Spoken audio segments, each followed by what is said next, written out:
ছেলেটাকে যে আমার কি ফুসমন্তর দিচ্ছে, একেবারে ভেড়া করে রেখে দিয়েছে।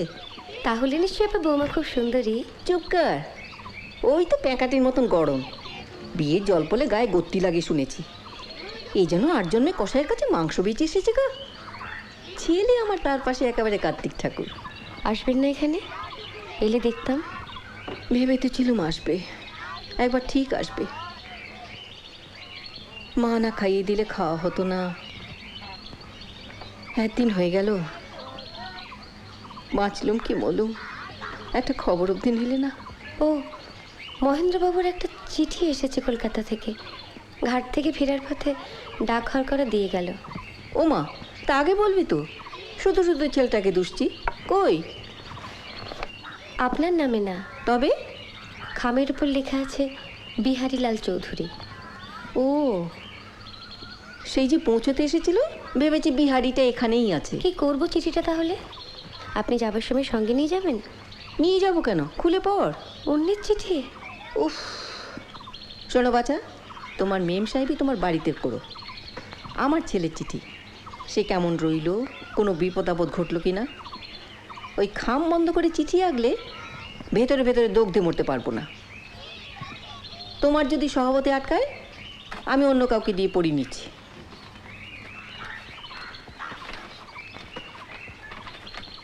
পরম সুহৃদবরে সুবিহারী, ভাবিয়াছিলাম বিবাহের পর কাব্যলক্ষ্মী তোমার বৌঠানকে সতীন জ্ঞান করিয়া ঈর্ষাবশত আমাকে সম্পূর্ণ পরিত্যাগ করিয়াছেন।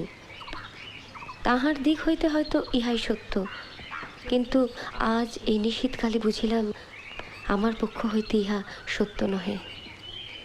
যুগল শয্যাতেই নিদ্রিত ছিলাম, সহসা নিদ্রার মধ্যে আরমানি গির্জায় ঘণ্টা শুনিলাম। পেটা ঘড়িতে ঢং ঢং করিয়া রাত্রি 3টে বাজিল। উঠিয়া সেজবাতি জ্বালাইয়া ডেস করে বসিয়াছি।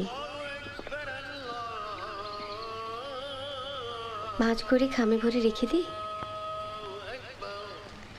দুটো ছোট বড় কথা বললাম, রাগ করিস নি মা।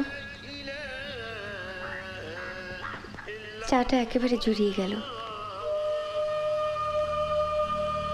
তস্করের ন্যায় অতি সন্তর্পণে মশারির আড়াল হইতে তোমার নিদ্রিত বৌঠানের দেহবল্লরীর শোভা অবলোকন করিতে করিতে অভ্যাসবশত কিংবা প্রেরণাবশত আমি আমার সেই পূর্ব প্রণয়নীর সহিত নিম্নলিখিত আলাপটুকু সারিলাম। এই রচনার যিনি নিদ্রিত সাক্ষী, তিনি জাগরিত হইলেও ইংরাজি ভাষায় মনের যে কথা প্রকাশ হইয়াছে ও যাহা কেবলমাত্র ইংরাজি ভাষাতেই প্রকাশ সম্ভব, তাহা কাব্য হইলেও তাহার বোধগম্য হইবে না। ফলত দ্বিধায় তোমার পাঠের জন্য পাঠাইলাম। ইতি তোমার মহিন্দা।